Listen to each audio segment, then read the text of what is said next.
Thank you very much, Victor, and it's great to be here. And thank you also for coming this morning to the talk. And we've actually been generating value. One of the ways we've been generating value is through some of our spin-outs. And there we go.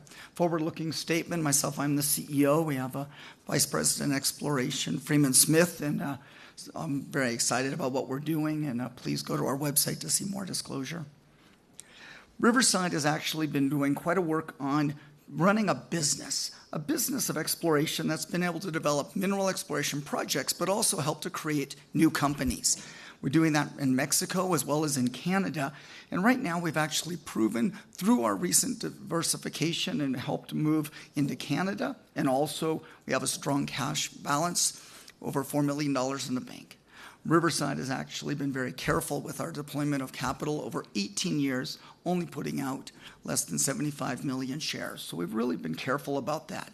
And we've built up a royalty portfolio with over 14 royalties in the company. What we've done is run a business like a factory where we've done mineral exploration, built up projects, and then been able to spin them out. So right now as a shareholder, if you've been a recent shareholder, you may have shares of some of the spin-out companies that are doing very well, and they're here also at this conference, so that's a real fun. What we have right now going forward is work in British Columbia and drilling in Mexico. When we look at the share structure, we have a nice cap table where we have management owning about 10%, and then we have strong shareholder base in Europe with over 40%, a retail holding, and then also small institutionals. We have no warrants. We haven't had to significantly finance since prior to COVID. Any more money that we have raised has been specifically funded toward the work that then became spin-out companies. So we actually have been able to have $4 million in the bank, and that's come from payments from our business back to the company of Riverside. If you look at this chart, it's kind of interesting. The black is the Riverside chart, and people say, well, what's happened with Riverside? Well, the fact is the value of the spin-outs that we've done and the dividends that are through the share split has been very good. In fact, it's been a 4 times return on your money. Simply by owning shares in Riverside, you get the shares in the spin-out companies through the share split. For example, Capitan Silver, which is now trading at 170 million market cap. A share price recently tickled $2, trading today at about $1.85, and we dividended that to shareholders at 20 cents. Recently did again another one with Blue Jay Gold, and that's as well as here at the conference, and so that is not yet trading, and that'll just add more value to this chart. So when you look at the aggregate value of Riverside, it's been a really great return in a business. I recommend continuing to hold the company, as do I, because these additional spin-outs really help make great value, and has been a really good return over the last 5 years, and in fact over the last 18 years of Riverside running the business. This is the aggregate of the market caps currently, more or less currently, of the different companies that have come out of Riverside using the key assets for their businesses they've grown. And that sums to over $700 million in terms of the assets from the companies that have grown and built from Riverside starting off with these different companies. And we're very excited now for Capitan Silver, Arizona Metals, Faraday Copper would be 3 of those companies. We look at the portfolio, and I've kind of broken it down to simplify it into 3 colors. Yellow are the royalties. So we have royalties on these different projects already as part of our royalty portfolio.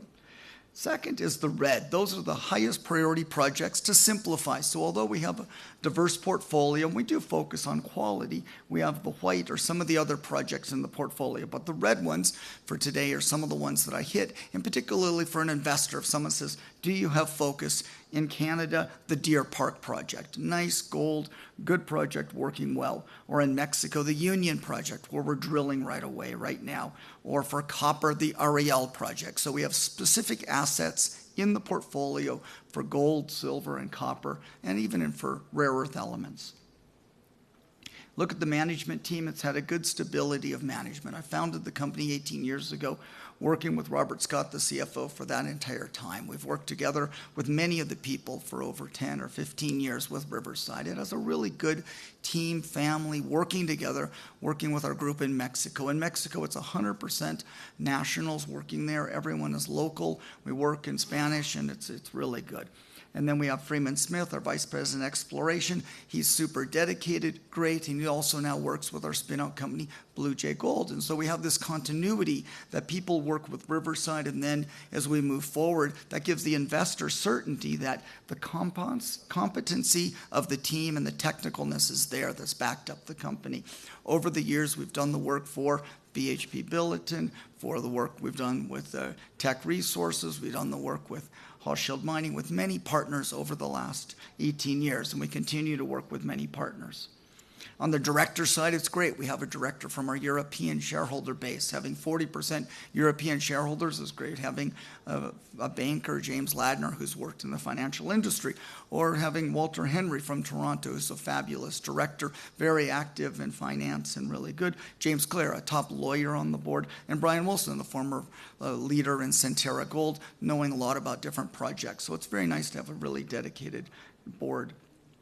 The two recent spin-outs, Blue Jay and Capitan Silver, highlight as the example of the business of Riverside. And when you look at our current portfolio, you can see that we have projects in Mexico and British Columbia that could potentially be future spin-outs. So we've been able to make already 7 companies, and right now Riverside has the chance, with the British Columbia portfolio progressing, to be a future way to unlock value and dividend that to shareholders.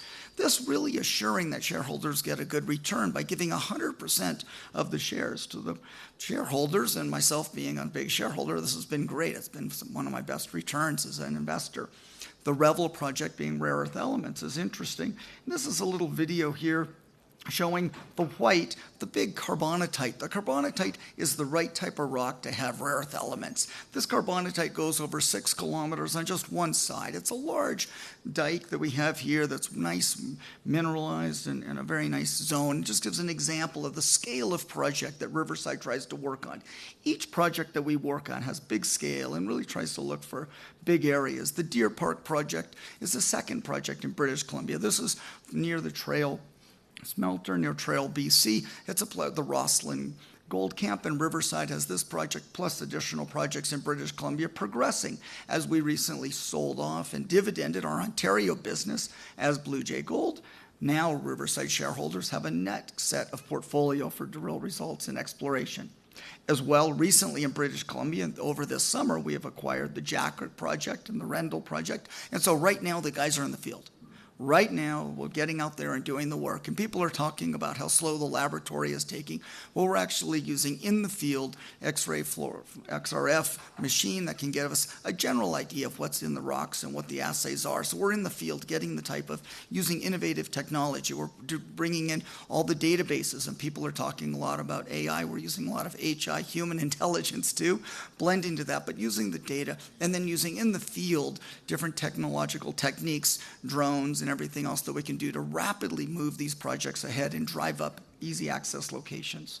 So when we look at the portfolio and move to the south in Mexico, again, the yellow are the royalties. So on Capitan Silver, for example, we dividended all the shares to the shareholders. Riverside retained a 1% net smelter royalty.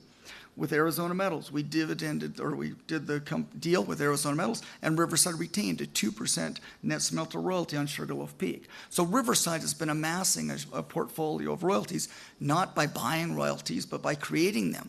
As people ask now, with metal prices going up, yeah, the portfolio of royalties of Riverside is just more valuable. That adds more intrinsic value to the Riverside company. When we look at one of our lead projects, the Union project, right now we're drilling there. This is a little video here of some of the drilling I took just the other day when I was out at the site. And we're doing the drilling work, and right now the drill is turning. I'm just messaging with the drillers as we're going forward. It's all core drilling, and so this will be continued drill results over the next 3 months from Riverside, where we've been able to work now for the last 18 years, do over 60 projects, build up great opportunities, and for us, the chance for discovery here at the drilling is pretty exciting there. Recently, we drilled with Fortuna Mining. We drilled a gold-silver system. We're continuing. This is another project. So Riverside, like a factory, running through projects, figuring out the good ones. The good ones come out the other side, and as a factory, then we can dividend that to shareholders. And then Riverside can keep the best parts, the royalties. So Riverside has been able to build out an amazing royalty portfolio and not dilute the shareholders. We started this business with a 20-year plan. We're 18 years into it. We are right now at this wonderful moment. The market is high. Riverside now has this wonderful value of a royalty portfolio. It is fabulous. We started off with a 20-year business. We're in year 18, and now we've begun to divide up the different parts. I really appreciate the people that are here. You're my friends, and you've been with me through this process, and we went through. We've been able to work very consistently, doing good projects with good partners, whether it's with Antofagasta or Hochschild or Cliffs. And out of that, we've kept the best projects for royalties. Those royalties now make a wonderful portfolio for Riverside to own going forward. So right now, 4 key things that we have just for the next 3 months and kind of into the new year will be drill results, exploration results in Mexico, a carbonate replacement system similar to some of the other ones we've heard about this morning, particularly the carbonate replacement systems in Arizona and in Mexico have been very fruitful, and we're delighted to be drilling this one at the Union Project. Secondly, rare earth elements and gold in British Columbia, the critical metal issues, the critical metals, things that are happening. Riverside's been able to use our XRF to go in the field and actually find rare earth element locations and stake them and build them up, and that's been a real value add as we build that portfolio. Third thing is gold and silver in Mexico. Gold and silver is very topical now. Riverside has worked over the decade and a half to build a very good portfolio. As we've worked through, we have a database of over 75,000 locations and worked at these databases to find the very best. And so for us, having those, and so you as a shareholder, you and I, we own these properties. These are not optioned from other people. People ask about titles. We own the titles. I flew in, just was with the government of Mexico on Monday and came here to this conference. We have good relations with them and working on that and have the titles, have the drill permits, able to move projects ahead. And last is copper. We have big copper projects, the Ariel and other copper projects, and built a large copper portfolio as we were working for 4 years with BHP. As BHP decided to move on, we ended up with that entire copper portfolio. So in Riverside, you can see the ability to spin out through our factory additional businesses as we go forward. So Riverside is a really good position now with no debt, $4 million cash, haven't had to do financings, and going forward, getting more income from the different parts of our business. So as we get to a final slide and really look, it's that Mexican exploration that's short-term really great and really can be a catalyst. And here in this session here, we've heard about other Mexican companies coming forward. Riverside has the ability to be in multiple different Mexico projects. So we own the project, that good upside. Secondly, in British Columbia, the critical metals theme is very important, and we have those critical metals and news flow from that exploration results. The third is royalties, and that's a fundamental value here. It's wonderful to see how other companies such as Eagle Plains, for example, spun out their royalties and made Eagle Plain royalties. Riverside has a large royalty portfolio and able to do things, and we really like that, and it's been a key part.